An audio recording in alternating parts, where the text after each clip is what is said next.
है ना।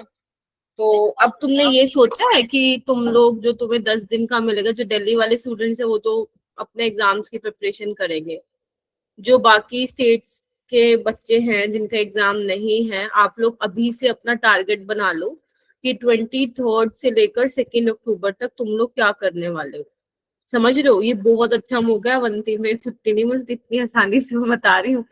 ठीक है। तो ये आप लोगों के पास अच्छा चांस है, अच्छी अपॉर्चुनिटी है अपने। अगर आपको लग रहा है कि 12th तो बिल्कुल सही चल रही है तो इट्स ओके, 12th को थोड़ा थोड़ा रिवाइज कर लेना। अगर आपको लग रहा है 11th में बहुत मेहनत चाहिए स्टिल, तो अपना 11th वाला पोर्शन आप अच्छा कर सकते हो इन 10 दिन की छुट्टी में, बहुत अच्छा कर सकते हो, ट्रस्ट में। क्योंकि कोई क्लासेस नहीं होगी, 3 घंटे 4 घंटे जो तुम्हारी अब 3 3 क्लासेस लग रही है तो वो नहीं होंगी, है ना। और तुम्हारा या तो स्कूल होगा और स्कूल से भी तुम छुट्टी ले सकते हो। तो आप लोगों के पास ये लगा लो, कोई कोई दिन ऐसे आएंगे जिसमें आपके पास 24 आवर्स होंगे। ठीक है। अच्छा सिद्रा, अच्छा 3 अक्टूबर से है आपके। अच्छा यस अच्छा। मैम। ठीक है ठीक है। ठीक है, तो आप लोगों को देखना है कि आप लोगों को वो टाइम किस तरीके से यूटिलाइज करना है। अगर आप मेरी मानो तो मैं यही सजेस्ट करूंगी, जिन बच्चों के एग्जाम्स है ना, तो उसमें आप लोगों का 12th का आने वाला है मेजोरिटी ऑफ क्वेश्चन। तो उसमें तो आप उस तरीके से पढ़ना कि आप लोगों का नीट का भी हो जाए, है ना। मैं तो यही आप लोगों को सजेस्ट करूंगी, और ये एक अच्छा तरीका भी रहता है। क्योंकि आप लोगों को देखो, वैसे तो एनसीईआरटी करने का, एनसीईआरटी के क्वेश्चंस करने का शायद बहुत ज्यादा टाइम नहीं मिलता होगा, बिकॉज आप और क्वेश्चंस लगाते रहते हो। बट होता क्या है ना, एनसीईआरटी के क्वेश्चंस लगा लोगे ना तो बहुत ही अच्छा हो जाएगा, एक तुम्हारे लिए प्लस पॉइंट हो जाएगा। क्योंकि कई बार उसमें से भी डायरेक्ट क्वेश्चन नीट में आ जाते हैं, फिजिक्स केमिस्ट्री में, बायो का तो मुझे नहीं मालूम है, बट हाँ फिजिक्स केमिस्ट्री के आ जाते हैं। तो आप लोग इस तरीके से पढ़ना चैप्टर को कि वो भी कवर हो जाए जिनके एग्जाम्स हैं, है ना। क्योंकि आप लोग 11th का नहीं कर पाओगे उस टाइम पे। बाकी स्कूल में तो क्लास ही नहीं चली है, कोई बात नहीं, जितना मेरे से पढ़ा वो सफिशिएंट है बेटा, मोर देन सफिशिएंट है ना। बस वही कर लेना, ठीक है। बस हाँ एनसीईआरटी जरूर कर देना। और रही बात जिनके एग्जाम्स नहीं है उस 10 दिन में, आप लोग अपने टारगेट्स बनाइए, मेरे पॉसिबल हो पाया तो मैं आपको दूंगी टारगेट्स, वरना आप अपने बनाइए कि आपको 10 दिन में किस तरीके से चैप्टर करने हैं। क्या कोई टॉपिक है जो बहुत वीक है ना, होते हैं ना कोई टॉपिक्स वीक होते हैं, क्वेश्चंस नहीं होते उसके सोल्व, कोई असाइनमेंट्स आपके पेंडिंग है, 11th के लेक्चर देखना, जैसे जीओसी में तुम लोग अटक जाते हो, है ना। वो जीओसी के देखो, मैंने रिवीजन क्लासेस भी लगाई हुई है इतनी सारी पिछले साल, तो तुम्हें हेल्प मिलेगी बहुत ज्यादा उन चीजों की। ठीक है। ठीक है, तो इस तरीके से तुम्हें अपना प्लान डिजाइन करना है फॉर नेक्स्ट 2 वीक्स के लिए। ठीक है। कुछ होगा तो आप मैसेज जरूर कर लेना, ऐसा नहीं कि छुट्टी है तो मैम पता नहीं रिप्लाई करेंगे नहीं करेंगे। अगर आपको कुछ मेरे से पूछना है, कुछ डाउट है, तो आप मुझे भेज देना, कोई प्रॉब्लम नहीं है, मैं तो रहूंगी अवेलेबल, है ना। हाँ, ऐसा नहीं है 24 घंटे मैं बिजी रहूंगी कहीं। ठीक है, चलो स्टार्ट करते हैं। तो हाइड्रोकार्बन का अपना आज 5th लेक्चर है, तो इसमें एल्कीन वाला पार्ट है। देखो आप ना मोस्टली हाइड्रोकार्बन्स की जो रिएक्शंस है ना मेरा बेटा, वो आप उसमें पढ़ रहे हो, halo alkane and hello arene वाले चैप्टर में। तो आपका हाइड्रोकार्बन मेजोरिटी ऑफ वाला जो पार्ट है वो कवर हो चुका है। हाँ एरोमेटिक हाइड्रोकार्बन्स जो है वो आप कर सकते हो, एल्काइन वाला पार्ट आप कर लेना हाइड्रोकार्बन वाले चैप्टर से। आप सबके पास रिकॉर्डिंग्स है ना मेरी, वो वाला यस आप कर मैम। लीजिए। ठीक है, वो आप वहां से कर सकते हो। अगर आपको लगता है कोई 11th का और चैप्टर आपको देखना है, मान लो रिडोक्स देखना है, पी ब्लॉक देखना है, थर्मोडायनामिक्स देखना, मतलब जो आपको करना है, आप ये 10 दिन में प्लीज वो वाले टॉपिक्स को उठा लीजिएगा, है ना। अपने ऊपर काम करना है, ये नहीं कि छुट्टियां चल रही हम तो मस्ती करेंगे, चाय पियेंगे, कॉफी पियेंगे, हाँ पीना, लेकिन पढ़ाई भी करना। ठीक है, हम तो घूमेंगे, बारिश का मौसम है मस्त, चलो भाई पकोड़े खाने चलते हैं, चलो पिज्जा खा लेते हैं, ये खा लेते हैं, खा लेना, लेकिन दिन में 1 घंटा निकाल लेना। लेकिन ये नहीं कि पढ़ाई नहीं करोगे, वो टाइम आपको 12 13 घंटे की सिटिंग देनी है, समझ रहे हो आप मेरी बात, 12 to 13 आवर्स की सिटिंग देनी है आपको।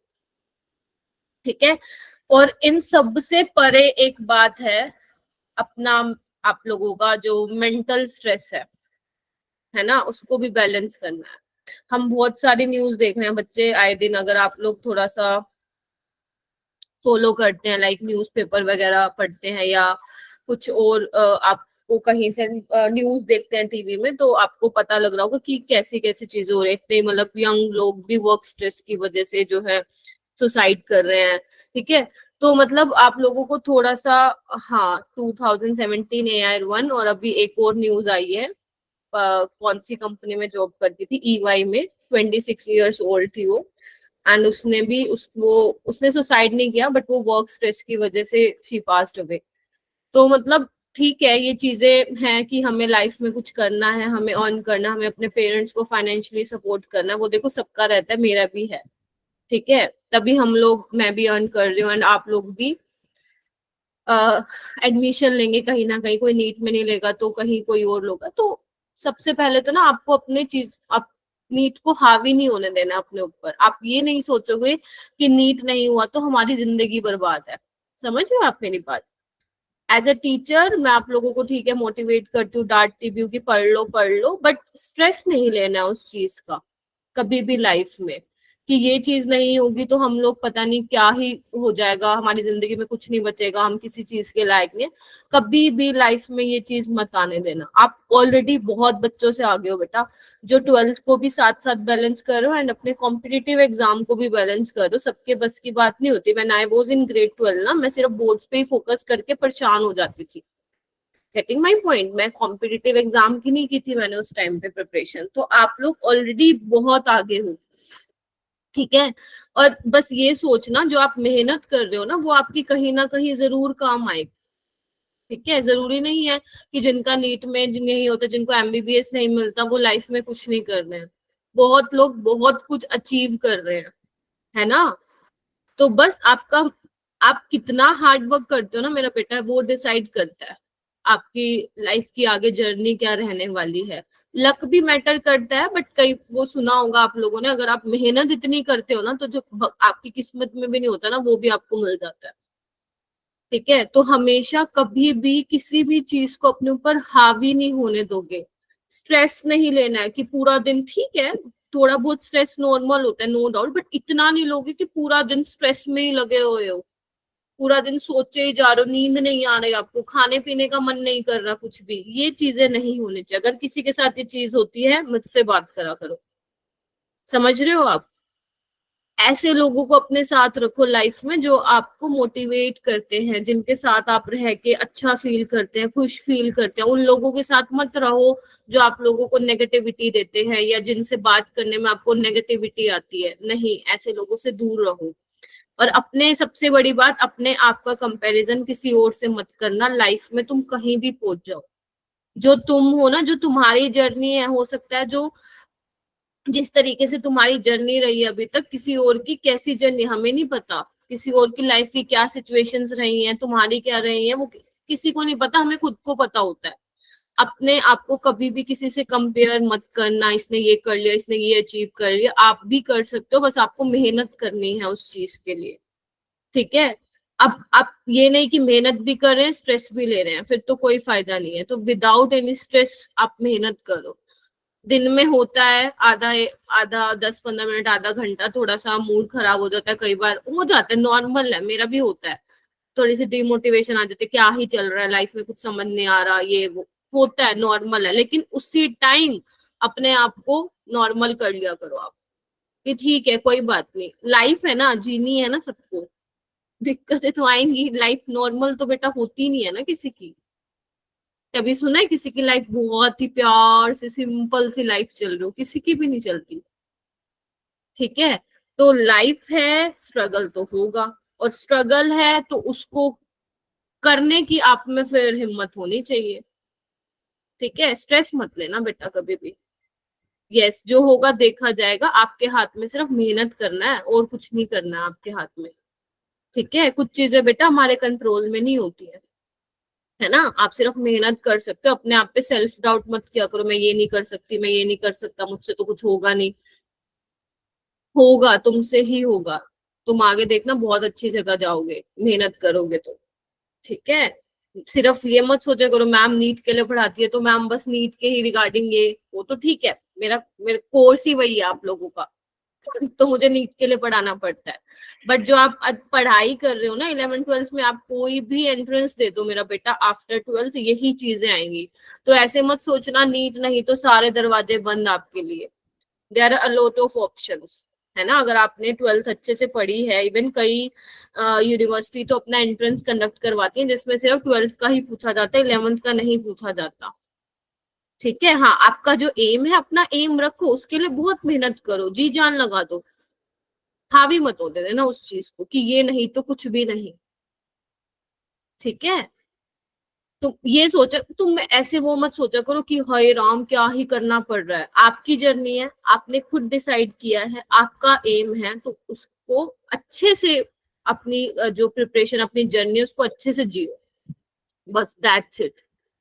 हो जाएगा, बहुत अच्छा है, कोई नहीं, बच्चे ड्रॉप भी लेते हैं, नहीं लेना तो और भी बहुत अपॉर्चुनिटीज है। अभी जो एम है सिर्फ अपना वही रखो कि हाँ मुझे यही करना है, मैं करूंगा या करूंगी, लेकिन स्ट्रेस लेके नहीं करूंगी। स्ट्रेस से बेटा सारे परेशान होंगे, तुम परेशान होंगे, तुम्हारे टीचर्स परेशान होंगे, तुम्हारे पेरेंट्स परेशान होंगे, उसका कोई फायदा नहीं है। ठीक है, तो ना बिना स्ट्रेस के चीजें करनी है, चिल होके। डॉक्टर चिल होते हैं, आपको पता है ना, उनके सामने कितने सीरियस केस आते हैं, पता है आप लोगों को। वो भी अगर ऑपरेशन थिएटर में परेशान हो जाए कि क्या ही होगा, कुछ नहीं होगा, वो पेशेंट को नहीं बच पाएगा वो बंदा, राइट। तो डॉक्टर कितने चिल होते हैं, वो एटीट्यूड लाओ अपने अंदर। ठीक है, चलिए।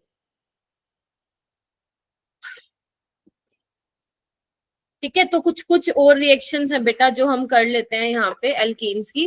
तो आप मेरे को जल्दी से ना इक्वेशंस करके दिखा दो।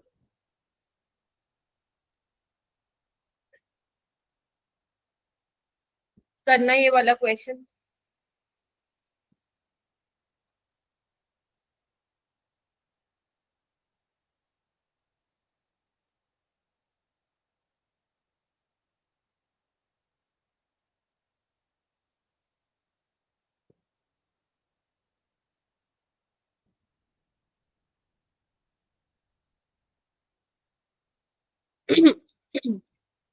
कम बच्चे आज है ना।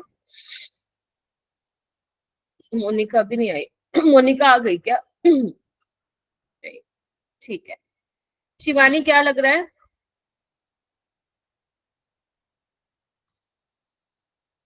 Shivani you raise your hand ना।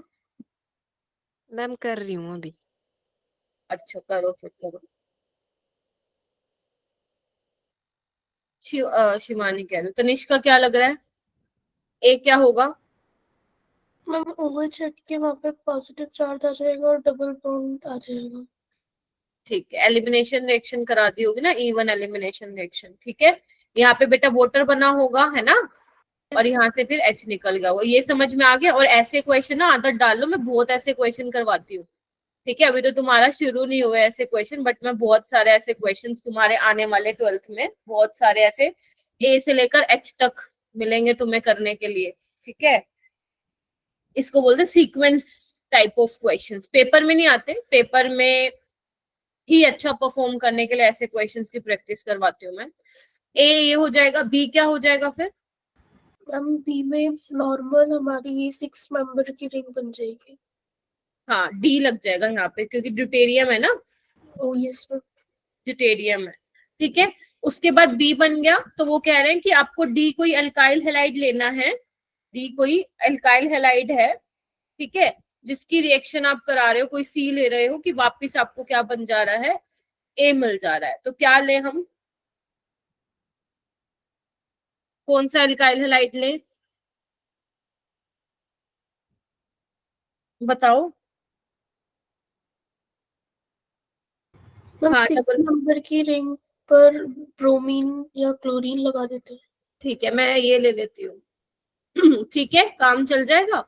और अगर मैं यस यहाँ पे क्या ले लूँ, हीटिंग करवा दूं, है ना, या फिर आप यहाँ पे अल्कोहलिक KOH ले लो, यस बोलो, मैम। तो ये आपका ए बन जाएगा। वापस से देखो, सोच पा रहे हो रिएक्शन, यस मैम। है ना।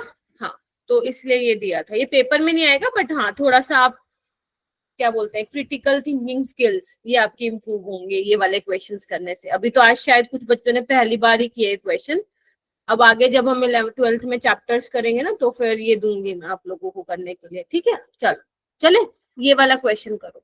ये नीट में आया था 2015 में।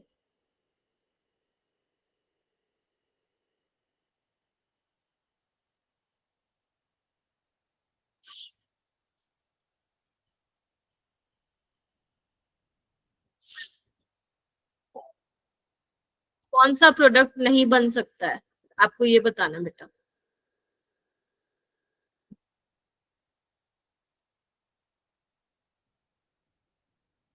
शाबाश मुस्कान,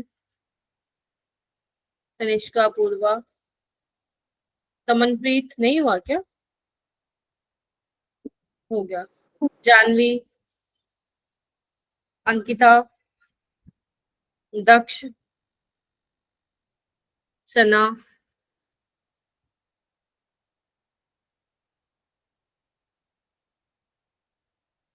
पीयूष। क्या लग रहा है तमनप्रीत? मैम को ऑप्शन ए लग रहा है। ऑप्शन ए लग रहा है, क्यों लग रहा है बताना। मैम जो OH का रिमूवल हुआ ना, उस पे फिर वो कार्बन पे पॉजिटिव चार्ज आया, वो ऑलरेडी मैम टर्शरी वाला था, तो उसकी हमने वो नहीं कराएंगे ना रीअरेंजमेंट। तो हाँ, वो मैम अगर हम तीनों साइड पे लगाएं तो बन सकता है, बट वो रिंग के अंदर कैसे आएगा, वेरी गुड। इसलिए। ठीक है, यहाँ पे कैसे आएगा, है ना? या तो आप ये वाला एच निकाल सकते हो, या ये वाला निकाल सकते हो, है ना? ये वाला आप नहीं निकाल सकते हो, ये वाला। ठीक है, तो रिंग के अंदर डबल बॉन्ड नहीं आने का। और मैंने आपको ये बताया भी था, जो ये वाले टाइप के सिस्टम होते हैं, अगर यहाँ पे कोई ग्रुप नहीं लगा हुआ, तो इस केस में आप रीअरेंजमेंट नहीं कराते हो, रिंग एक्सपेंशन आप यहाँ पे नहीं कराते हो। Getting my point? Yes ma'am. Very good, उसका ए ऑप्शन ही करेक्ट होना था। ठीक है, ये वाला क्वेश्चन करो। ये आया था 2012 में, दिख रहा है क्या? या थोड़ा सा मैं लिखूं, ये मेजर है, ये माइनर है। यहाँ पे वो है, हाइड्रोलिसिस करा रखी है।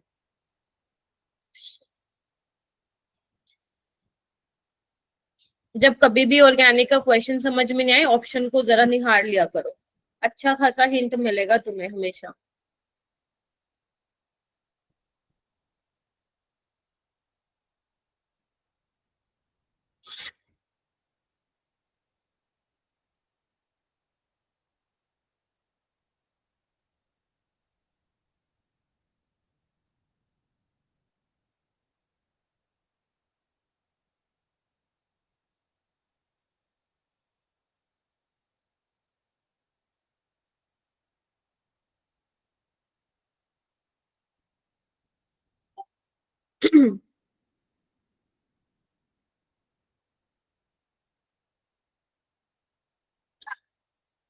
सोच लो आराम से, take your time.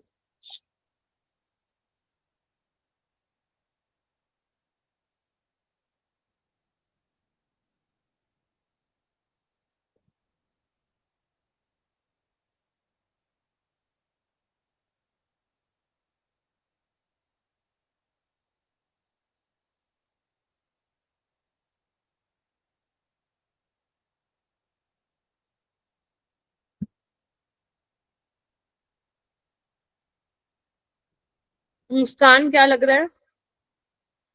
Ma'am A option. A option, कैसे किया?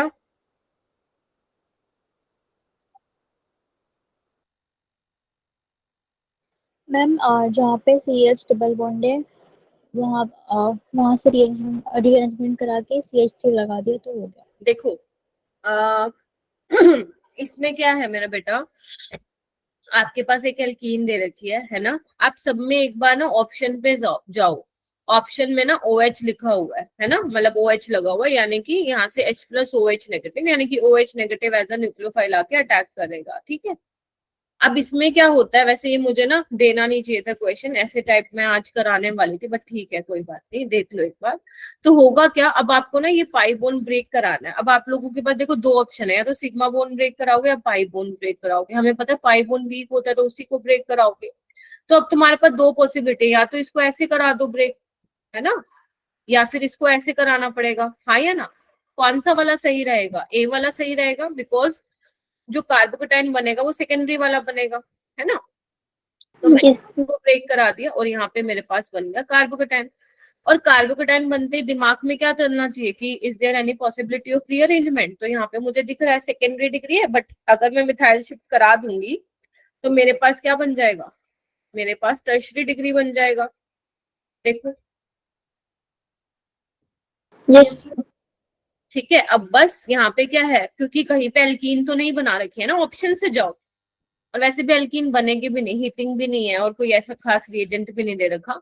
तो यहाँ पे OH नेगेटिव क्या करेगा, एज ए न्यूक्लियोफाइल आके लग जाएगा। तो ऑप्शन कौन सा सही हो जाएगा, ए वाला सही है। ठीक है, ये वाली जो रिएक्शन है ये वाली होती है इलेक्ट्रोफिलिक एडिशन रिएक्शन होती है। ठीक है, आज मैं वैसे पढ़ाने वाली थी ये। ठीक है, देखो यहीं पे मैं पढ़ाने वाली थी। देखो अब आपकी ना एल्कीन्स कोई कुछ स्पेशल टाइप की रिएक्शंस दिखाता है, जैसे एडिशन रिएक्शन हो गया, ऑक्सीडेशन रिएक्शन हो गया, सब्स्टिट्यूशन, आइसोमराइजेशन, पॉलीमराइजेशन रिएक्शन। इसमें जो सबसे ज्यादा इंपॉर्टेंट है ना अपनी ये वाली है, एडिशन रिएक्शन है। ठीक है, एडिशन रिएक्शन काफी ज्यादा इंपॉर्टेंट है। ओजोनोलिसिस मैं आपको उसमें ही करवाऊंगी, अल्कोहल फिनोल वाले चैप्टर में। ठीक है, उसके अलावा जो पॉलीमराइजेशन, आइसोमराइजेशन वाली रिएक्शन है ये बहुत ज्यादा इंपॉर्टेंट नहीं है। ठीक है, और रही बात सब्स्टिट्यूशन की, ये भी आप अपने 12th में पढ़ लोगे। ठीक है, यहाँ पे ना मैंने एक डेटा लगाया हुआ है, एक बार देख लो। वैसे तो मैं आप लोगों को पढ़ा चुकी हूँ हाइड्रोजनेशन वाला कॉन्सेप्ट। देखो ये ना थोड़ा सा इंपॉर्टेंट क्वेश्चन बन जाता है। जैसे आपके सामने 1-ब्यूटीन, आइसोब्यूटीन, सिस 2-ब्यूटीन और ट्रांस 2-ब्यूटीन है।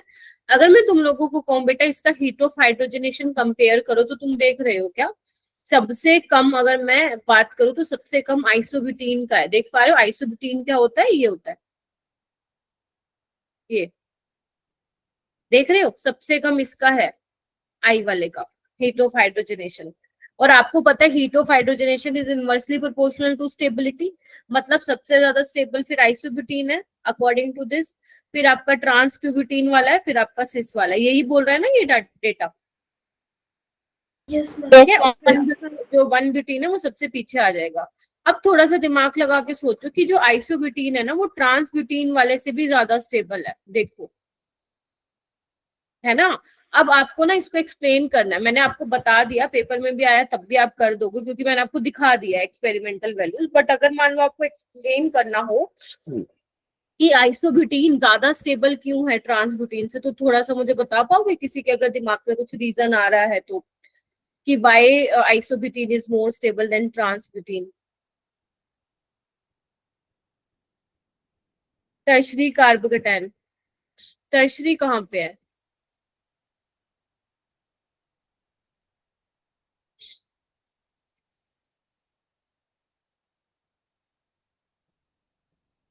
अच्छा मतलब आप जब ओके, तो आप बोल रहे हो डबल बॉन्ड को ब्रेक करवा के आप बता रहे हो ऐसा।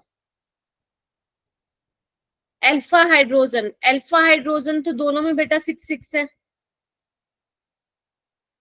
है ना, अल्फा हाइड्रोजन दोनों में 6-6 है ना, बताओ मेरे को। यहाँ पे भी देखो डबल बॉन्डेड कार्बन के साथ वाला, यहाँ पे भी 6 अल्फा एच है, यहाँ पे भी 6 अल्फा एच है। तो आप किस बेसिस पे करोगे, देखो अगर मान लो मैं इस बॉन्ड को ब्रेक कर दूं तो यहाँ पे आप देख रहे हो जो नेगेटिव चार्ज आ रहा है वो मेरा CH2 पे आ रहा है, वो प्राइमरी कार्बोनाइल बनेगा, गेटिंग माय पॉइंट। और अगर मैं यहाँ पे ब्रेक करूँ तो मेरा सेकेंडरी डिग्री आ रहा है, और आपको पता है primary decree carbonyl is more stable then secondary degree carbonyl. तो कौन से वाला ज्यादा स्टेबल होगा कार्बोनाइल, प्राइमरी वाला ना। तो आप ये एक one of the possible explanation है इसके पीछे। हालांकि आपसे वो एक्सप्लेन तो नहीं करवाएगा, आपसे सीधा क्वेश्चन ही पूछेगा एग्जामिनर। तो this is one of the possible explanation अगर आपको देना है। ठीक है, उसके अलावा उसके अलावा आप ये बोल सकते हो जितनी ज्यादा ब्रांचिंग हो रही है इसमें उतनी ज्यादा स्टेबिलिटी आ रही है, एक ये भी एक पॉसिबल रीजन इसका हो सकता है। ठीक है, तो ध्यान रखना आइसोब्यूटीन ज्यादा स्टेबल होता है ट्रांस वाले से भी, क्योंकि हमारे जहन में ये रहता है कि ट्रांस वाला तो भैया सबसे स्टेबल होगा। ठीक है, कार्बोकेटाइन वाला अगर आप बना के देख रहे हो, हाँ तो अगर आप नेगेटिव, अगर मैं इस तरह बॉन्ड ब्रेक करवा के कार्बोनाइन देख लूं, आप कार्बोकेटाइन देख लो। ठीक है, आप कार्बोकेटाइन देख लो, ऊपर वाले में टर्शरी हो जाएगा, नीचे वाले में क्या हो जाएगा, सेकेंडरी हो जाएगा। ठीक है, ठीक है, तो this is one of the possible explanation. तो बस आपको क्या करना है, ये ध्यान जरूर रखना है कि आइसोब्यूटीन ज्यादा स्टेबल होता है ट्रांस टू ब्यूटीन से, क्योंकि हमारे यही रहता है दिमाग में कि ट्रांस वाला ज्यादा स्टेबल होगा। ठीक है, तो अगर हो सकता है एग्जामिनर पूछ ले, और एक बार ये क्वेश्चन भी आया हुआ नीट, ये आया हुआ AIPMT 2005 में आया हुआ है। ठीक है, वो मैं असाइनमेंट में डाल दूंगी। उसके बाद बात आती है मेरा बेटा इलेक्ट्रोफिलिक एडिशन रिएक्शन। हाँ जी बोलिए तमनप्रीत। मैम ये किसी भी कार्बन चेन में हो सकता है, जैसे पेंटीन हो गया, हेक्सीन हो गया, किसी ब्यूटीन में ही है। देखो सुनो मेरी बात, जो ये वाला डेटा है ना, मैंने स्पेसिफिकली इसी का ही डेटा लिया है। ठीक है, और मैंने यहाँ पे एक्सपेरिमेंटल वैल्यूज लिखी हुई है। ठीक है, उससे हम एक्सप्लेन कर पा रहे हैं, पॉसिबल रीजन दे सकते हैं, रीजन कहीं किसी बुक में नहीं दिया हुआ। Getting my point? तो Yes, अगर ma'am. मान लो कोई और केस आता है, अगर हमारे पास वो एक्सपेरिमेंटल वैल्यूज होंगी तो हम उससे बता सकते हैं, क्योंकि ये एक्सपेरिमेंटली देखा गया ना कि इतना इतना हीट ऑफ हाइड्रोजनेशन आ रहा है। अब उन्होंने तो दे दिया, तो अब अपनी तरफ से एक्सप्लेन कर रहे हैं कि हाँ ये एक पॉसिबल एक्सप्लेनेशन हो सकती है। ऐसे तुम अगर किसी और की बात कर रहे हो तो हमारे पास अगर एक्सपेरिमेंटल वैल्यूज हैं तो उसके बेसिस पे हम बता सकते हैं। ठीक है, यस मैम। चलो उसके बाद है इलेक्ट्रोफिलिक एडिशन रिएक्शन। आप लोगों को याद है मैं कल बेंजीन में सब्स्टिट्यूशन रिएक्शन करा रही थी, अभी तो शायद जो B08 वाले बच्चे हैं उन्होंने नहीं पढ़ा। मैंने आप लोगों को बताया था हम बेंजीन के अंदर सब्स्टिट्यूशन रिएक्शन करते हैं, एल्कीन में हम क्या पढ़ते हैं, एडिशन रिएक्शंस पढ़ते हैं। क्या पढ़ते हैं? एडिशन। इलेक्ट्रोफिलिक एडिशन, नाम से पता चल रहा है इलेक्ट्रोफाइल आएगा और ऐड हो जाएगा। कहाँ ऐड हो जाएगा? डबल बॉन्ड के अराउंड। ठीक है, पाई बॉन्ड ब्रेक होगा और आपका इलेक्ट्रोफाइल आके अटैक हो जाएगा। ठीक है, इसी को ही हम क्या बोलते हैं, इलेक्ट्रोफिलिक एडिशन रिएक्शन बोलते हैं। जैसे अगर ये सिंपल एल्कीन है, ठीक है, यहाँ पे मान लो आपके पास AB है। ठीक है, AB क्या है? आपका अटैकिंग रिएजेंट है। तो वो क्या करेगा, जैसे ही पाई बॉन्ड ब्रेक करेगा, एक कार्बन पे A पहुंच जाएगा, दूसरे वाले कार्बन पे B पहुंच जाएगा। तो ये सिंपल डेफिनेशन हो जाती है इलेक्ट्रोफिलिक एडिशन रिएक्शन की। क्लियर है? तो यानी कि जो एल्कीन्स होते हैं किसमें पार्ट लेते हैं? एडिशन रिएक्शन में पार्ट लेते हैं। तो हम अब कौन सी रिएक्शंस पढ़ने वाले हैं? इलेक्ट्रोफिलिक एडिशन रिएक्शन पढ़ने वाले हैं। ठीक है, जिसमें से एक मैं आप लोगों को ऑलरेडी करा चुकी हूँ, हाइड्रोजनेशन वाली करा चुकी हूँ ना, सारा वो भी मैकेनिज्म बता चुकी हूँ, इंपॉर्टेंट पॉइंट्स बता चुकी हूँ। ठीक है, हीट ऑफ हाइड्रोजनेशन देखो, जितना ज्यादा हीट रिलीज हो रही है ना, इसका मतलब रिएक्शन उतनी ही एक्सोथर्मिक है। Getting my point? ये भी मैं ऑलरेडी बता चुकी हूँ कि अगर कोई एल्कीन ज्यादा स्टेबल है तो उसकी रिएक्टिविटी टूवर्ड्स H2 कम होगी और हीट ऑफ हाइड्रोजनेशन भी कम होगा। ठीक है, और इस प्रोसेस को हम कहाँ यूज करते हैं? Is use to obtain vegetable ghee, that is saturated fat from hydrogenation of oil. ये अपन 10th में पढ़ते थे, याद करो, 9th-10th में ये लाइन आती थी अपनी। ठीक है, यस मैम। चलो, तो ये मैं ऑलरेडी डिस्कस करा चुकी हूँ। जो तुम्हारे लिए नया है ना, वो है तुम्हारे लिए आज नया मार्कोनिकोव्स रूल और एंटी मार्कोनिकोव्स रूल सीखना। अब एडिशन ऑफ HX का मतलब क्या है? X यहाँ पे आपका हेलोजन हो सकता है, Cl हो सकता है, Br हो सकता है, I हो सकता है। तो अब होगा क्या, ध्यान से सुनो, यहाँ पे मैं सिंपल एक एल्कीन ले रही हूँ। ठीक है, तो अब क्या होता है मेरा बेटा, जो इसमें फर्स्ट स्टेप होता है ना, फर्स्ट स्टेप, इसका मैकेनिज्म भी तुम साथ साथ देख लो। होता क्या है मेरा बेटा, जो फर्स्ट स्टेप होता है इसमें वो स्लो स्टेप होता है। स्लो स्टेप होता है या तुम बोल दो रेट डिटरमाइनिंग स्टेप होता है। फर्स्ट स्टेप में हमारा क्या बनता है मेरा बेटा, कार्बोकेटाइन बनता है। अब आपको पता है पाई बॉन्ड ब्रेक करना है। अब तुम दिमाग लगाओ कि मैं पाई बॉन्ड किस तरीके से ब्रेक करूं, राइट हैंड साइड ब्रेक करूं या पीछे की तरफ लेफ्ट हैंड साइड ब्रेक करूं? ऐसे करूंगी राइट हैंड साइड, क्योंकि जब मैं इसको पाई बॉन्ड इलेक्ट्रॉन डेंसिटी इस वाले कार्बन पे शिफ्ट करवा रही हूँ तो मुझे यहाँ पे स्टेबल कार्बोकेटाइन मिल रहा है, सेकेंडरी डिग्री। अगर मैं दूसरी साइड कराती तो मुझे प्राइमरी मिल रहा है। तो आपको पहले स्टेप में वही कार्बोकेटाइन बनाना है जो कि स्टेबल हो। ठीक है, तो मेरा कार्बोकेटाइन यही बन जाएगा, बोलो हाँ या ना। Yes ma'am. इसके बाद यहाँ पे क्या आता है, इसके बाद तुम्हारा आता है न्यूक्लियोफाइल।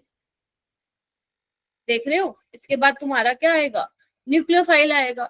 अच्छा, अब न्यूक्लियोफाइल आएगा तो होगा क्या यहाँ पे देखो, और ये वाला जो स्टेप होता है वो क्या होता है, सेकंड स्टेप जो होता है तुम्हारा फास्ट स्टेप होता है। क्यों फास्ट स्टेप होता है?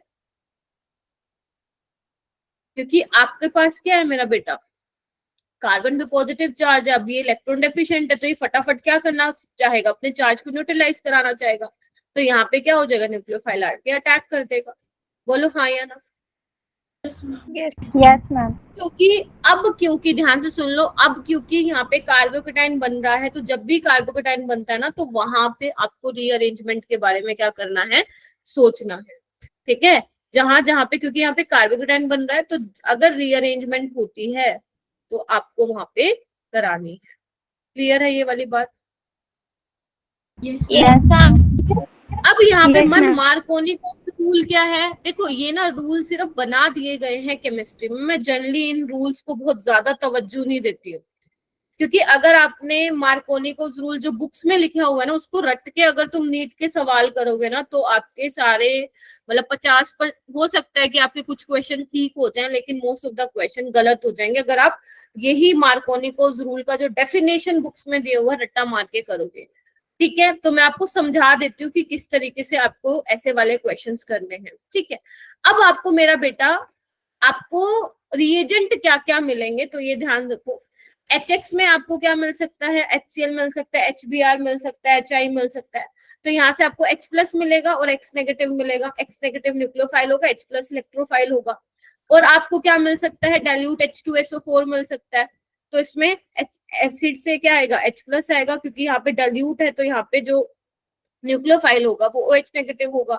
या फिर आपको दे सकता है एग्जामिनर कोल्ड कंसंट्रेटेड H2SO4। ठीक है, या तो ये रिएजेंट होगा, इसमें से आपको H प्लस मिलेगा, नहीं तो आपको मिलेगा इसमें O नेगेटिव SO3H, ये न्यूक्लियोफाइल मिलेगा।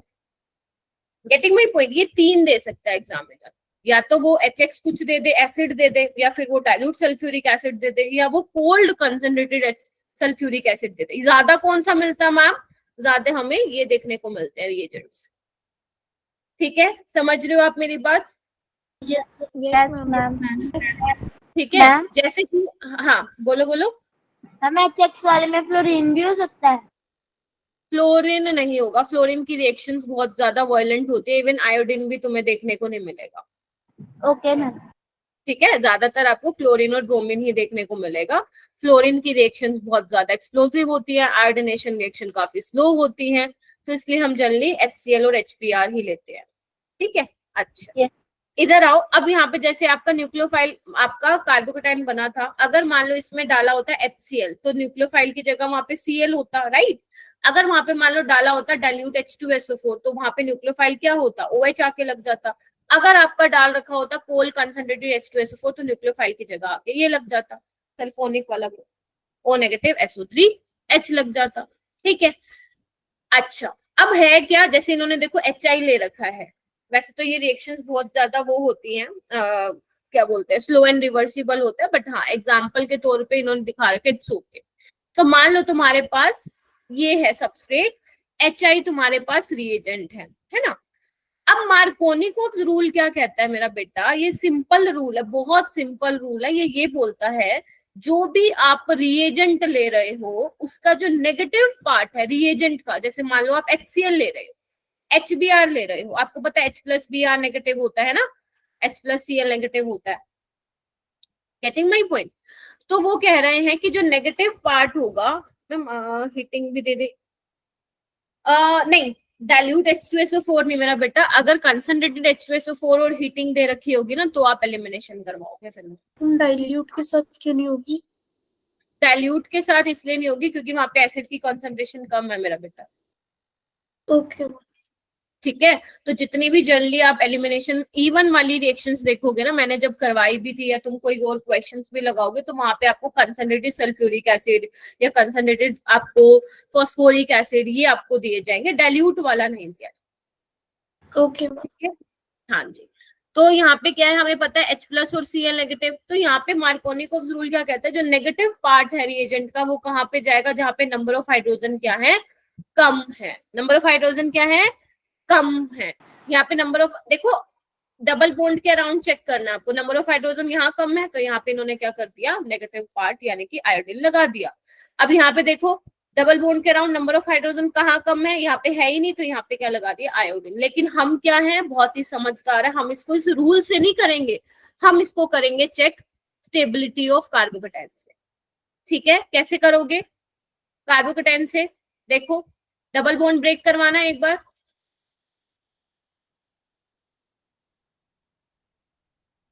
करवाना, किस साइड ब्रेक करवाओगे, इस तरफ करवाओगे, ठीक है। तो यहाँ पे कार्बन पे पॉजिटिव चार्ज आने वाला, इधर देखो, बोलो हाँ या ना। यस अरे मैम। तो यहाँ पे क्या आएगा, न्यूक्लियोफाइल अटैक करेगा, न्यूक्लियोफाइल क्या है इसमें, आई नेगेटिव है, अटैक कर जाएगा। यहाँ पे देखो इस बॉन्ड को ऐसे ब्रेक करवाओगे, बिकॉज मुझे क्या मिलेगा, टर्शियरी डिग्री मिलेगा, हाँ या ना। Yes ma'am. तो यहाँ पे न्यूक्लियोफाइल आके अटैक कर जाएगा। जो ये H प्लस था मैम, वो कहाँ पे गया, जब आपने ये बॉन्ड ब्रेक कराया तो CH2 पे नेगेटिव आएगा ना, तो वो नेगेटिव H प्लस ले लेगा। Getting my point. तो आपको क्या करना, मार्कोनिकोव रूल से रट्टा नहीं मारना है, क्योंकि अगर आपने इस रूल से रट्टा मारा और कहीं पे रीअरेंजमेंट हो गई, वहां पे बुरी तरह तुम फंस जाओगे। सर समझ में आई ये वाली चीज। तो हमें मार्कोनिकोव रूल को ध्यान में जरूर रखना है, लेकिन जो क्वेश्चन करने हैं वो कैसे करने हैं, हमें स्टेबिलिटी ऑफ कार्बोकेटाइन चेक करना होगा, ठीक है। आपका जो HCl है, HI है, ये भी आपके एलिमिनेशन रिएक्शन नहीं कराते हैं, क्योंकि ये अच्छे न्यूक्लियोफाइल हैं, बेस ये अच्छे नहीं है। क्लियर है जी, बोलो। Yes ma'am. Yes ma'am. चलो बहुत बढ़िया। उसके बाद मैकेनिज्म में वैसे मैंने ऑलरेडी बता ही दिया है, कुछ बताने की जरूरत नहीं है। पहला स्टेप आपका स्लो होता है जिसमें कार्बोकेटाइन बनता है, और दूसरा स्टेप आपका क्या होता है, फास्ट होता है, जहाँ पे आपका न्यूक्लियोफाइल अटैक करता है, ठीक है। कुछ इंपॉर्टेंट पॉइंट्स है जो आपको यहाँ पे लिखना है। पहला इंपॉर्टेंट पॉइंट, तो कार्बोकेटाइन बन रहा है ना, वही बन रहा होगा, यस मैम। कार्बोकेटाइन बन रहा है। दूसरा क्या है, फॉर्मेशन ऑफ फर्स्ट कार्बोकेटाइन। जो पहला कार्बोकेटाइन बन रहा है, पहला मतलब जब तुम पाई बॉन्ड को ब्रेक करा रहे हो तब, वो क्या होगा, तुम्हारा रेट डिटरमाइनिंग स्टेप होगा। ये तो मैं बहुत बार पढ़ा चुकी हूँ, अब रट गई होंगी ये चीजें, रेट डिटरमाइनिंग स्टेप, ठीक है। और क्या बोलोगे, तो जो रेट होगा, ठीक है, वो किसके डायरेक्टली प्रोपोर्शन होगा, स्टेबिलिटी ऑफ कार्बोकेटाइन। और आपको पता ही है कार्बोकेटाइन है तो मतलब रीअरेंजमेंट देख लेना, अगर हो सकती है तो रीअरेंजमेंट इफ पॉसिबल, ठीक है। अगर मान लो मेरा बेटा तुम्हारे पास HI है, HBr है, HCl है और HF है, तो सबसे ज्यादा रेट किस में होगा, HI में होगा, क्योंकि आप ये करा दो ना, जैसे मान लो अगर आप HI ले रहे हो, वैसे तो ये वाली रिएक्शन हम ज्यादा करवाते नहीं, बट अगर मैं कंपेयर करने के लिए बोलूं तो HI का बॉन्ड सबसे ज्यादा वीक है, बिकॉज आयोडीन सबसे बड़ा है, हाइड्रोजन छोटा है, तो HI का सबसे ज्यादा हो जाएगा रेट, फिर HBr का, फिर HCl का, और फिर HF का। Getting my point. Yes ma'am. ठीक है, हो जाएगा क्या ये, ठीक है। यस।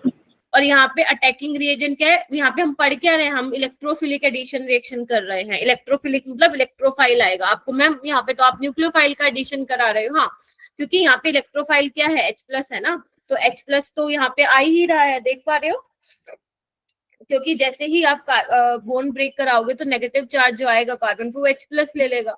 तो यहाँ पे अगर मैं इलेक्ट्रोफाइल की बात करूं तो यहाँ पे इलेक्ट्रोफाइल क्या है मेरा बेटा, H प्लस है। फिर चाहे मैं HX में बात करूं, फिर चाहे मैं H2SO4 में बात करूं डाइल्यूट सल्फ्यूरिक एसिड में, या फिर मैं कोल्ड कंसंट्रेटेड सल्फ्यूरिक एसिड में बात करूं। मैम आपने तो कहा था, ना ना ना, मैं ये नहीं बोल रहा हूँ मेरा बेटा, मैं ये बोलूं आयोडीन वाली रिएक्शन को हम ज्यादा नहीं पढ़ते, क्योंकि रिवर्सिबल और स्लो रिएक्शन होती है। लेकिन अगर मैं यहाँ पे कंपेयर कर रही हूँ, लेट से कि तुम्हें HF दे दिया, HCl दे दिया, HI दे दिया, HBr दे दिया, तो सबसे ज्यादा अगर मान लो रेट की अगर मैं बात करूँ, HI का बॉन्ड सबसे वीक होता है ना, तो H प्लस I नेगेटिव में जल्दी ब्रेक होगा as compare to H plus Br negative followed by H plus Cl negative, because तुम लोगों को पता है I negative is a better nucleophile. सबको पता होगा ये चीज, पता है क्या? Yes ma'am. I negative is a better nucleophile, ठीक है। जनरली हम HI यूज नहीं कर, मतलब लाइक HI वाली बहुत ज्यादा रिएक्शंस नहीं पड़ती हैं, तो मैं HCl और HBr वाली ज्यादा देखने को मिलेंगी, डजंट मीन HI वाली बिल्कुल देखने को नहीं मिलेगी, ठीक है। HCl और HBr वाली ज्यादा देखने को मिलेगी।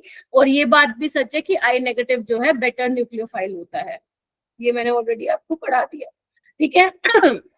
उसके बाद जैसे एक क्वेश्चन था, यहाँ पे करवाती हूँ आप लोगों से। मान लो तुम्हारे पास ये है, ठीक है, इसमें मैंने डाला हुआ HBr,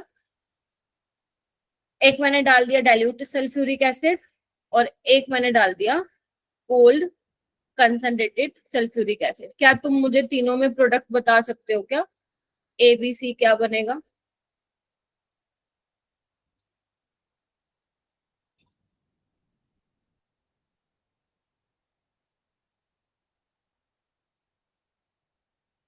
ट्राई करो।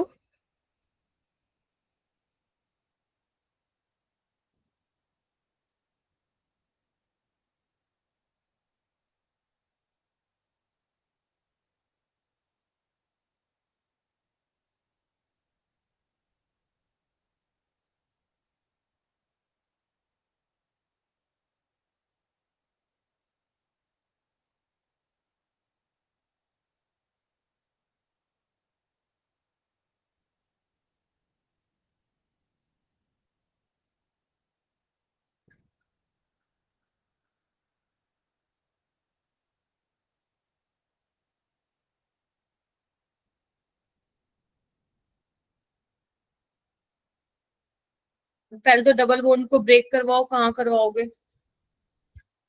कार्बोकेटाइन चेक करो कौन सा वाला बनेगा। शाबाश, वेरी गुड। बाकी बच्चे?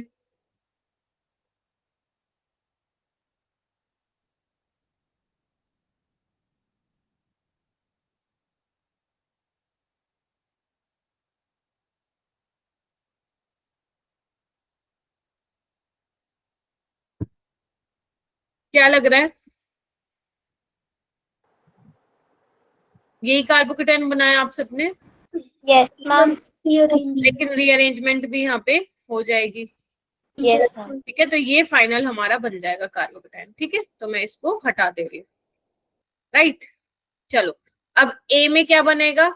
Br आके लग जाएगा, बोलो। Yes ma'am. Yes, ma'am. ठीक है, डाइल्यूट H2SO4 में क्या लग जाएगा आके? OH और यहाँ पे क्या लग जाएगा? OSO3। OSO3 यस बस खत्म। ये ज्यादा नहीं मिलता है, बट हाँ आपको पता होना चाहिए। ठीक है, इस तरीके से आपको करना है। ठीक है, जैसे ये वाला क्वेश्चन है, मान लो यहाँ पे मैंने डाल दिया HBr। अब आपको बताना है किस तरीके से होगा। नीट का प्रीवियस ईयर क्वेश्चन, मैंने ऑप्शन नहीं दिया यहाँ पे। डिसाइड करना है आपको कि कौन सा कार्बोकेटाइन बनेगा, किस साइड ब्रेक करने पे कौन सा स्टेबल कार्बोकेटाइन बनेगा।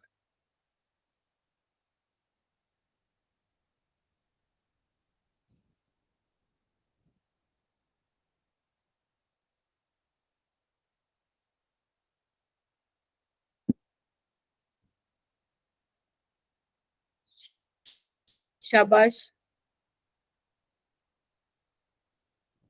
पीयूष, ट्राई करो।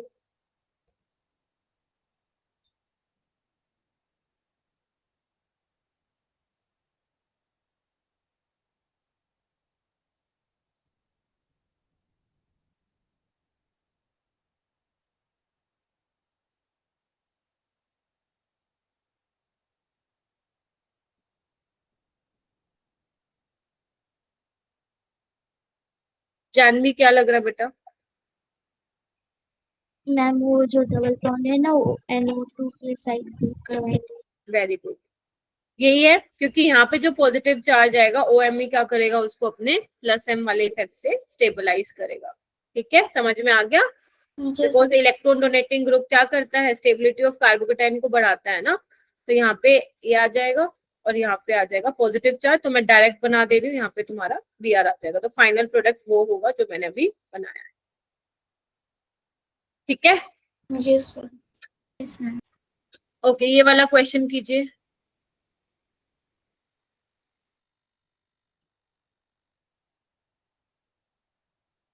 लेफ्ट वाला, वो तुम्हारी बात ठीक है, रेजोनेंस में तो पॉजिटिव वाला भी जाएगा, लेकिन आप ये देखिए ना ग्रुप कौन सा लगा हुआ है। अगर तुम वहां पे बना रहे हो नेगेटिव चार्ज, सॉरी क्या बोलते हैं, अच्छा तुम्हारा लेफ्ट वाला बना था क्या? क्या नाम है, दक्ष?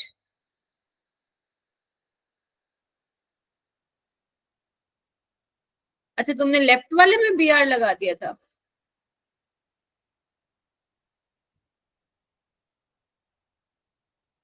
लेफ्ट वाले में बी आर लगा दे तो गलत है, यहाँ पे लगेगा।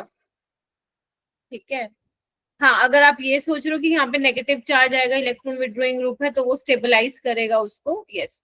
लेकिन आप ना कार्बोनाइन से ज्यादा कार्बोकेटाइन से चीजें देखो, है ना, क्योंकि यहाँ पे कार्बोकेटाइन बन रहा है इस वाली रिएक्शन में। चलो ये वाला करो।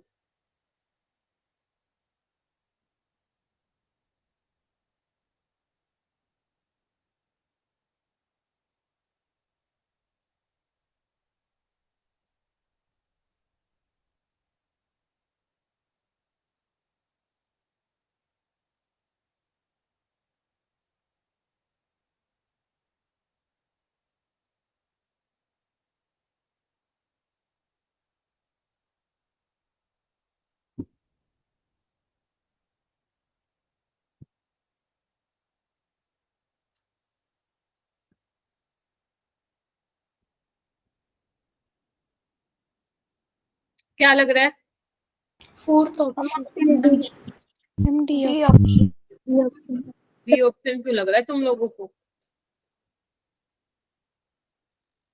यहाँ पे तुम जब कार्बोकेटाइन बनाओगे तो यहाँ पे हाइड्राइड शिफ्ट कराने पड़ेगा तुम लोगों को to get more stable carbocation. Yes sir. तो यहीं पे आके बी आर लग जाएगा, तो यानी कि option D will be the correct. जी कार्बोकेटाइन से चलना, कार्बोनाइन मत बना देना, इसमें कहीं कार्बोनाइन बना के बैठ जाओ, ठीक है। मैकेनिज्म ही कार्बोकेटाइन पाथवे से हो रही है ये, ठीक है। जैसे ही यहाँ पे आप ब्रेक करवा रहे हो तो यहाँ ये तो H ले लेता है ना, जो H प्लस यहाँ से आ रहा है इलेक्ट्रोफाइल, वो तो ये ले लेता है। आपको मेन न्यूक्लियोफाइल का अटैक कराना है। और जो आप ये मार्कोनिकोव रूल पढ़ रहे हो, यहाँ पे आप क्या चेक करते हो? स्टेबिलिटी ऑफ कार्बोकेटाइन चेक करते हो, कार्बोनाइन मत बना के चेक करना, गलत कर दोगे वरना क्वेश्चंस, ठीक है। उसके बाद आता है एंटी मार्कोनिकोव्स रूल। अभी तक हम क्या पढ़ रहे थे? मार्कोनिकोव्स रूल पढ़ रहे थे। इसमें क्या पढ़ेंगे हम? उल्टा, एंटी मार्कोनिकोव्स रूल। तो इसमें अच्छी बात ये है, एंटी मार्कोनिकोव्स रूल में तुम्हें कार्बोकेटाइन की पहली बात है टेंशन नहीं लेनी है, ठीक है। इसमें जो इसने स्टेटमेंट बोल दी ना, उसी स्टेटमेंट को यूज करके हम अपने सवाल करेंगे, ठीक है। तो एंटी मार्कोनिकोव्स रूल को क्या बोलते हैं मेरा बेटा? इसको हम परोक्साइड इफेक्ट भी बोलते हैं, क्योंकि इसमें हम परोक्साइड लेते हैं, ठीक है। इसको हम खराश इफेक्ट भी बोलते हैं, तीनों में से कुछ भी बोल सकते हो। एंटी मार्कोनिकोव्स रूल, ये स्पेलिंग गलत है इसकी, एंटी ऊपर ठीक लिखी हुई है, anti Markovnikov's rule, peroxide effect या खराश इफेक्ट, तीनों में से कुछ भी आप इसको बोल सकते हो, ठीक है। यहाँ पे रिएक्शन क्या होती है बेसिकली? वहां पे आपका कार्बोकेटाइन बनता था, लेकिन जो ये रिएक्शन एंटी मार्कोनिकोव्स का जब मैकेनिज्म आपको बताऊंगी तो आपको देखोगे कि यहाँ पे रेडिकल मैकेनिज्म फॉलो हो रहा है। Getting my point? इसमें रेडिकल मैकेनिज्म फॉलो होता है,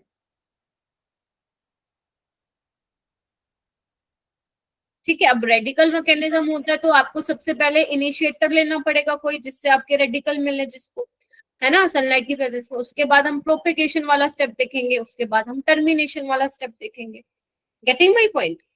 तो ये तो सिर्फ थ्योरी के लिए था आप लोगों के लिए। अब यहाँ पे होता क्या है बेटा? यहाँ पे हम परोक्साइड लेते हैं। अब परोक्साइड आपको कौन कौन सा मिल सकता है? आपको H2O2 मिल सकता है ना, हाइड्रोजन परोक्साइड मिल सकता है, आपको बेंजोइल परोक्साइड मिल सकता है। Getting my point? ज्यादातर कौन सा मिलता है आपको? H2O2, बट एक बार नीट 2022 में क्वेश्चन आया था, उसमें ये मिला था, ठीक है। तो सबसे पहले रिएक्शन को स्टार्ट करने के लिए आपको क्या करना पड़ेगा? रेडिकल में कन्वर्ट करना पड़ेगा। तो जो hydrogen peroxide in the presence of sunlight, ये यहाँ पे क्या हो जाती है? होमोलिटिक क्लीवेज हो जाती है। और वैसे भी ऑक्सीजन ऑक्सीजन का बॉन्ड स्टेबल नहीं होता है ड्यू टू स्मॉल साइज और इंटर इलेक्ट्रॉनिक रिपल्शन, ठीक है, समझे गए।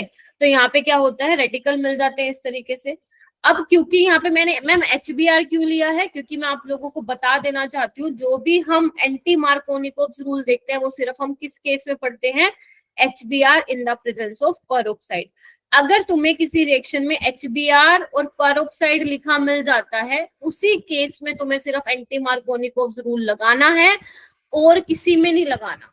मैम इसका रीजन क्या है? अभी मैं धीरे धीरे बताती हूँ आपको, पहले आप ये लिख लीजिए, ठीक है। तो जो आप HBr ले रहे हो, अब HBr क्या होगा? रेडिकल में टूटेगा, H रेडिकल Br रेडिकल में, तो Br रेडिकल बाहर निकल जाएगा, H रेडिकल और RO रेडिकल बॉन्ड बना के ROH बना लेंगे। ठीक बात है क्या? बोलो। Yes ma'am. Yes, ma'am. Yes, ma'am. ठीक है, अब जो ये तुम्हारा Br रेडिकल मिला है यहाँ, यही चेन को स्टार्ट करने वाला है। स्टेप 1 में क्या होगा, जो तुम्हारा ये Br रेडिकल मिला है वो, और तुम्हारा जो एल्कीन तुम ले रहे हो, ध्यान से देखना। अब एल्कीन है, इसको भी क्या करना है तुम्हें, होमोलिटिक क्लीवेज करानी है। कैसे कराओगे, ऐसे कराओगे, ठीक है। अब तुम बताओ तुम्हें कौन से वाला रेडिकल स्टेबल मिलेगा। ऑब्वियस ही बात है, जो सेकेंडरी वाला रेडिकल होगा वो ज्यादा स्टेबल होगा, Yes, ma'am. है ना।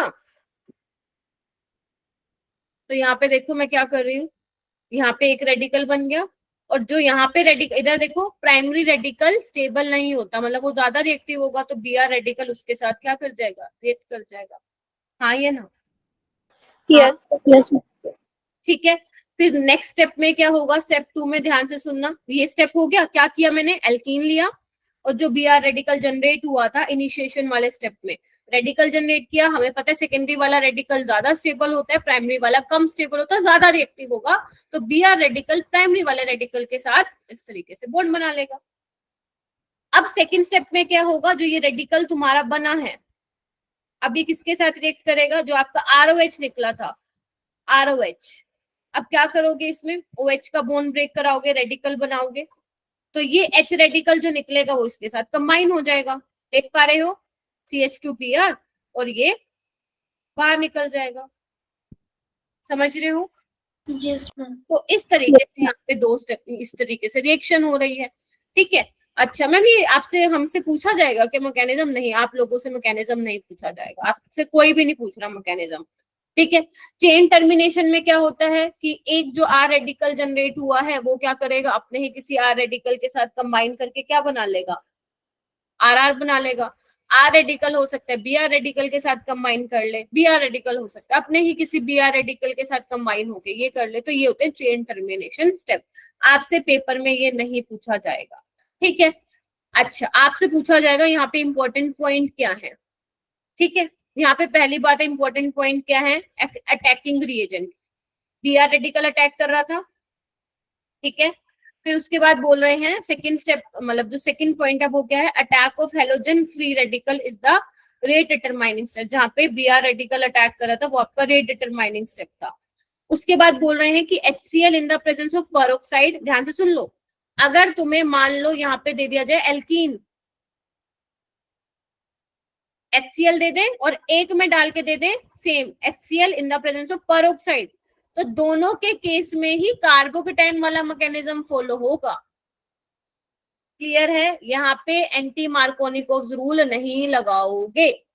एंटी मार्कोनिकोव रूल सिर्फ हम कहाँ लगाते हैं, HBr in the presence of peroxide लगाते हैं। मैम ये एंटी मार्कोनिकोव रूल होता क्या है, एंटी मार्कोनिकोव रूल होता है कि जो आपका नेगेटिव पार्ट होता है रिएजेंट का, वो वहां पे जाता है जहां पे नंबर ऑफ हाइड्रोजन्स क्या होते हैं, ज्यादा होते हैं। मैं यहाँ पे लिख भी देती हूँ, negative part of the reagent goes to where number of hydrogen is more. ठीक है जी, नेगेटिव पार्ट वहां पे जाएगा जहां पे नंबर ऑफ हाइड्रोजन क्या होगा, ज्यादा होगा। ठीक है जी, जैसे RCH3H2 यहाँ पे मैंने डाला लेट से HBr इन द पेरोक्साइड, ठीक है। अब यहाँ पे Br कहाँ जाएगा, जहाँ पे नंबर ऑफ हाइड्रोजन ज्यादा होंगे, कहाँ है, 2 H है, यहाँ पे 1 H है, तो कहाँ जाएगा, यहाँ जाएगा। बोलो हाँ के ना, yes where number of hydrogen लिखो, ठीक है। इस तरीके से आपको करने का रहेगा। अगर HCl लिखा मिल जाए या HCl पेरोक्साइड, दोनों सेम बात है। अगर मान लो HI लिखा मिल जाए, HI पेरोक्साइड मिल जाए, सेम बात है। HF मिल जाए या HF in the presence of peroxide मिल जाए, सेम बात है। बट अगर HBr मिल जाए, वहां पे कार्बोकेटाइन मैकेनिज्म से जाओगे। अगर HBr in the presence of peroxide मिल जाए तो वहां पे आप एंटी मार्कोनिकोव रूल लगाओ, ठीक है। अब मैम ऐसा क्यों है, ऐसा अन्याय क्यों है बाकी सबके साथ, तो ये एक्सपेरिमेंटल कुछ डेटा मिला, मैं एक्सपेरिमेंटल डेटा आप लोगों के सामने लिखाई हूँ। मैंने कहा 2 स्टेप में वो प्रोपेगेशन वाले 2 स्टेप बताए थे ना मैंने, तो बेटा अगर आप फ्लोरीन ले रहे हो तो उसमें स्टेप फर्स्ट तो आपका एक्सोथर्मिक होता है, बट स्टेप 2 एंडोथर्मिक होता है। क्लोरीन में भी पहला स्टेप एक्सोथर्मिक होगा, हीट रिलीज होगी, लेकिन दूसरे में एनर्जी देनी पड़ेगी। लेकिन ब्रोमीन में देखो दोनों ही स्टेप क्या है, एक्सो वाले हैं। और आयोडीन में क्या है, पहले वाला एंडो है, दूसरे वाला एक्सो है। तो हमारे लिए कौन सा बढ़िया हो गया, जहाँ पे हीट ज्यादा से ज्यादा रिलीज हो रही है। अगर किसी रिएक्शन में हीट ज्यादा रिलीज हो रही है, वहां पे मतलब प्रोडक्ट फेवरेबल है ना, बनना चाह रहा है। तो यही रीजन है कि HBr in the presence of पर ऑक्साइड हम एंटी मार्कोनिकोव रूल पढ़ते हैं। मैम ये याद करने है क्या, नहीं कुछ याद नहीं करना, ये तो सिर्फ अगर तुम में से पूछते कि मैम क्लोरीन आयोडीन से ऐसी क्या दुश्मनी हो गई कि उसमें नहीं दिखा रहा एंटी मार्कोनिकोव रूल, उसमें खराश इफेक्ट नहीं दिखा रहा, तो ये एक्सपेरिमेंटल रिजल्ट्स हैं कि क्यों नहीं दिखा रहा। ठीक है जी, जैसे ही क्वेश्चन करके दिखाओ मेरे को।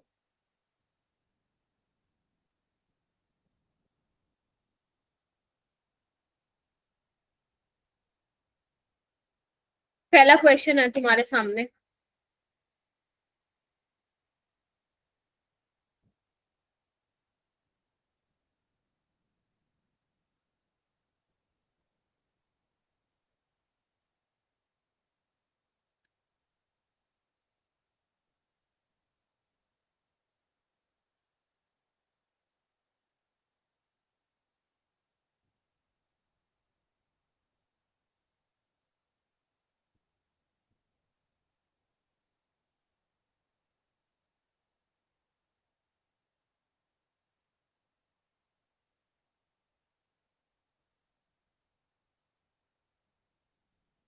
ये आपका बेंजोइल पेरोक्साइड है,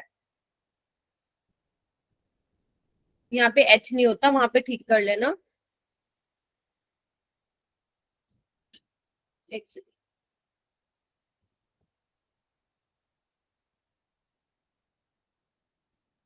ठीक है, दिस इज बेंजोइल पेरोक्साइड।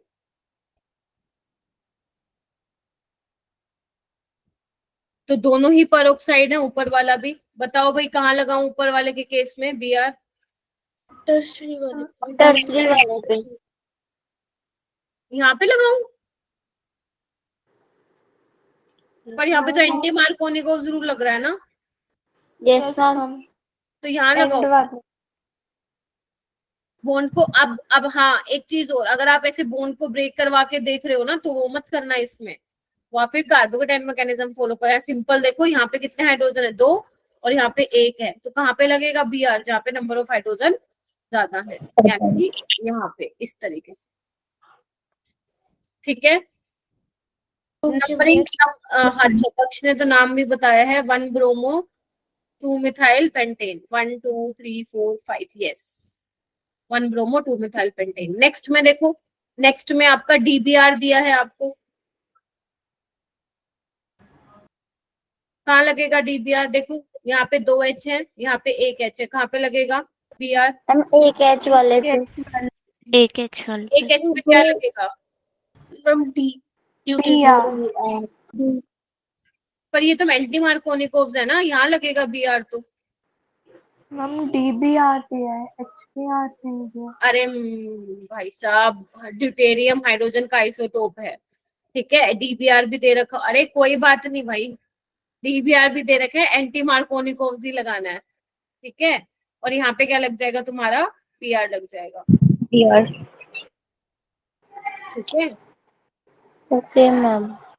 चलो आगे चलते हैं,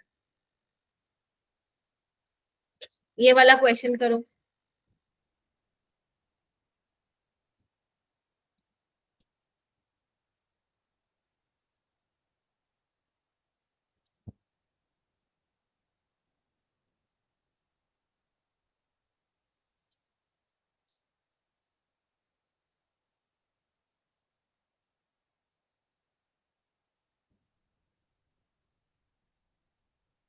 कुछ रिएक्शंस रह गई हैं जो मैंने करवाना था, तो एक काम करेंगे, फिर वो 12th में ले लेंगे।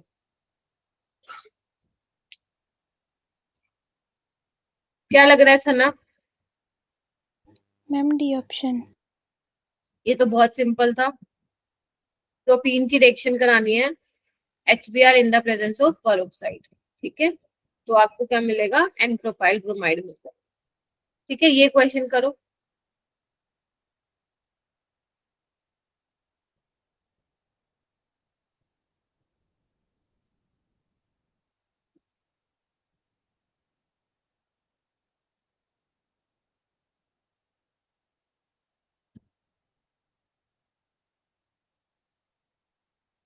HCl के साथ ट्रीट कराने पे आपको बताना है एंटी मार्कोनिकोव्स कहाँ मिल जाएगा। क्वेश्चन को ध्यान से पढ़ना क्या कह रहा है।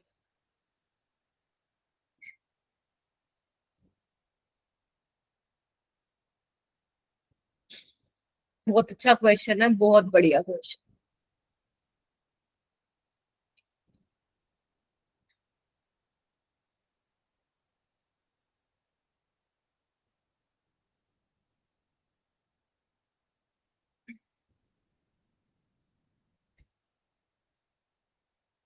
देखो HCl में क्या होता था, अपना बोन ब्रेक कराना होता है ना आप लोगों को, करवा के देखो सब में, यहाँ करवाओ, यहाँ करवाओ, यहाँ करवाओ, क्योंकि आपके अकॉर्डिंग जो सेकेंडरी डिग्री कार्बोकेटाइन बनेगा वो ज्यादा स्टेबल होगा। बट यहाँ पे देखो ग्रुप्स भी लगे हुए हैं। अगर मैं ए वाला बनाऊं तो यहाँ पे जो कार्बोकेटाइन बनेगा वो तो स्टेबल ही होगा, क्योंकि यहाँ पे बैक बॉन्डिंग से वो स्टेबलाइज करे, तो यहाँ पे ही Cl लग जाएगा, तो उसमें कोई दिक्कत नहीं, वो मार्कोनिकोव्स के अकॉर्डिंग मिलेगा। अगर मैं बी की बात करूं तो यहाँ पे जो कार्बोकेटाइन बनेगा वो भी स्टेबलाइज होगा, क्योंकि क्लोरीन के पास भी क्या है, इलेक्ट्रॉन है। Getting my point. और अगर मैं सी वाले की बात करूं तो यहाँ पे भी वही होगा, नाइट्रोजन के पास लोन पेयर है तो वो भी स्टेबलाइज कर रहा है। लेकिन अगर तुमने, मेरा बेटा, तुमने यहाँ पे कार्बोकेटाइन बना दिया ना, तो दिस इज नॉट स्टेबल, क्योंकि यहाँ पे CF3 क्या है, ये फ्लोरीन क्या कर रहा है, माइनस आई इफेक्ट से इसको डिस्टेबलाइज कर रहा है। समझे? तो आपको इस केस में बॉन्ड ऐसे नहीं, ऐसे ब्रेक करना पड़ेगा, ऐसे, क्योंकि नेगेटिव चार्ज यहाँ पे आएगा तो माइनस आई इफेक्ट से उस कार्बोनाइन को, मतलब उस नेगेटिव चार्ज को स्टेबलाइज कर पाएगा। तो यानी कि इसमें जो कार्बोकेटाइन बनेगा वो क्या होने वाला है, यहाँ पे प्राइमरी वाला बनेगा, क्योंकि यहाँ पे अगर आप बता दोगे तो वो स्टेबलाइज नहीं कर, डिस्टेबलाइज कर देगा। तो यहाँ पे जो न्यूक्लियोफाइल आने वाला है वो यहाँ पे आएगा। तो अब ये जो प्रोडक्ट बना है वो एंटी मार्कोनिकोव्स रूल के अकॉर्डिंग बन गया ना, कि जहां पे नंबर ऑफ हाइड्रोजन ज्यादा है। तो यही क्वेश्चन आपसे पूछा, चलना आपको वही है, HCl की प्रेजेंस में कार्बोकेटाइन मैकेनिज्म ही फॉलो होता है। बट यहाँ पे क्यों हो रहा है ऐसा, क्योंकि यहाँ पे CF3 लगा हुआ है। यहाँ पे अगर इस पोजीशन पे आप कार्बोकेटाइन बना रहे हो तो वो स्टेबलाइज नहीं होगा। ये वाला क्वेश्चन करो।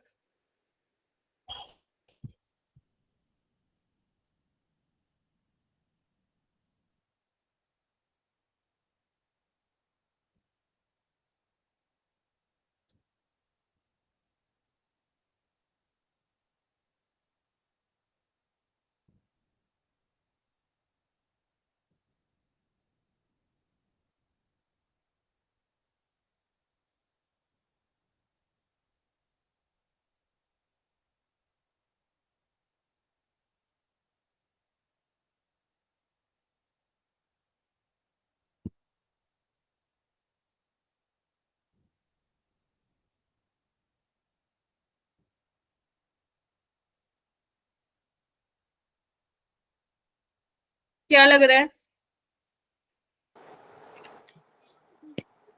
ऑप्शन है ma'am both A and B वाला। ऑप्शन देखो यहाँ पे जब कार्बोकेटाइन बनाओगे तो यही बनेगा, है ना, टर्शरी वाला, तो यहाँ पे लगाओगे Cl। और इस केस में भी बॉन्ड को ऐसे ही ब्रेक करवाओगे, तो दोनों के केस में यही प्रोडक्ट मिलेगा। बोलो। ठीक है, तो यानी कि both A and B are correct. ठीक है, इसके बाद आगे वाला करवाना था बट टाइम नहीं है, तो इट्स ओके। देखो अब आप लोग 11th के लेक्चर्स पढ़ रहे हो ना, तो आप इसको कर सकते हो।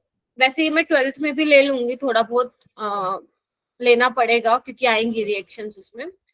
ठीक है, तो यहाँ पे क्या था, अभी तक हमने किसका एडिशन करवाया था, HX का करवा रहे थे, या फिर डाइल्यूट H2SO4 ले रहे थे, या कॉन्सेंट्रेटेड H2SO4 ले रहे थे। हैलोजन का एडिशन किस तरीके से होगा ये हमें देखना था। Getting my point?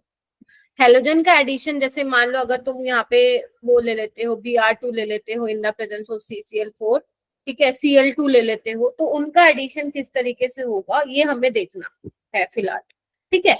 तो इसमें क्या होता है मेरा बेटा, इसमें जो हेलोजन का एडिशन होता है वो एंटी एडिशन होता है। जैसे याद करो अपना जो हाइड्रोजन का एडिशन कराते हो वो सिन एडिशन करा रहे थे, getting my point.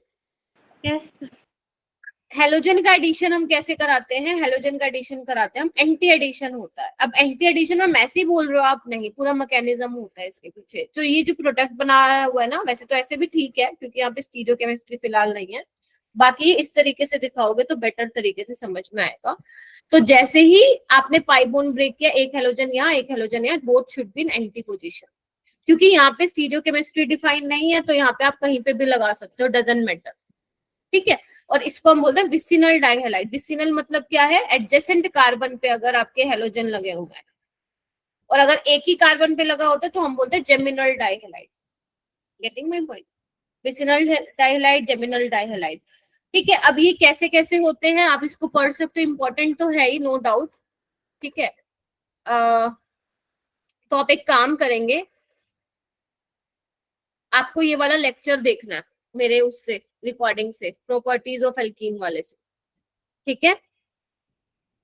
Yes ma'am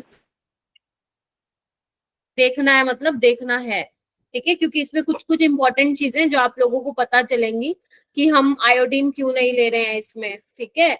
और ये ब्रोमीन टेट्राक्लोराइड का एक टेस्ट है काफी इंपॉर्टेंट, ट्राई करूंगी कि मैं हेलो एल्केन हेलो एरीन में कराऊं ये वाली चीजें, जैसे क्वेश्चन दिए हुए हैं, ठीक है। और एक ये वाला भी रिएजेंट होता है हाइपोहेलस एसिड, जहाँ पे ले तो ये भी काफी बार पेपर में आया हुआ है, ठीक है। टिल्डन रिएजेंट ये भी आया हुआ है। तो ये 2-3 चीजें अपनी रह गई है पेंडिंग, तो आप इसको वीडियो लेक्चर से उससे क्या कर लेंगे, कंप्लीट कर लेंगे। क्लियर है? Yes ma'am. और ये मैंने कुछ क्वेश्चंस भी दिए आप लोगों को, ये वाले होमवर्क में कुछ क्वेश्चंस दिए, आप ये क्वेश्चंस कर सकते हैं, ठीक है। Yes ma'am. यस काफी सारे दे दिए क्वेश्चंस, ठीक है। तो हो जाएंगे आप लोगों से, कोई दिक्कत वाली बात नहीं है। तो आप लोगों में से कुछ बच्चे तो